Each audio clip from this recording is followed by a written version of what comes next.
Le procès de Pierre Palmade laisse un goût amer en bouche. En effet, l'humoriste impliqué dans un accident de la route dramatique qui a bouleversé des vies a tout jamais été condamné la semaine passée à une peine de prison que beaucoup jugent bien trop clémente. 5 ans de prison, dont 3 avec sursis. Comment comprendre une telle indulgence face à un acte ayant causé des blessures graves et la perte tragique d'un futur bébé? Cet accident, rappelons-le, a été provoqué par un comportement tout simplement irresponsable, conduire sous l'emprise de stupéfiants. Une décision consciente et gravissime qui aurait pu coûter la vie à bien d'autres personnes ce soir-là. Pourtant, malgré les conséquences terribles de ces actes, Pierre Palmade bénéficie d'une peine aménageable. Vous verrez qu'il n'ira jamais en prison.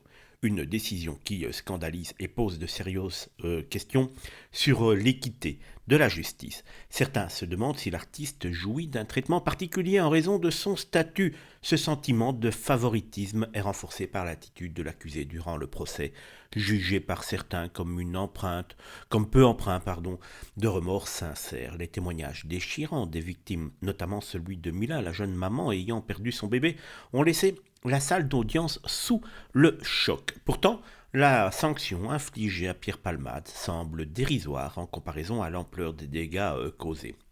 Alors, la justice a-t-elle fait preuve d'une indulgence excessive, alors que des citoyens ordinaires auraient peut-être pu écoper de sanctions bien plus lourdes? Cette affaire soulève une question cruciale. Pierre Palmade sait-il des choses qui pourraient expliquer ce traitement?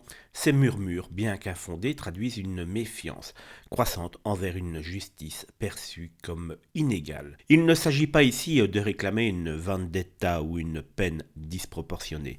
Mais dans cette affaire où les vies brisées et les tragédies personnelles se comptent en chiffres douloureux, la justice doit et aurait dû envoyer un message clair. Personne, quel que soit son nom ou son statut, n'est au-dessus des lois. La peine infligée à Pierre Palmade n'a pas seulement suscité la colère des victimes, elle a aussi ravivé un débat profond sur l'impartialité de nos institutions judiciaires.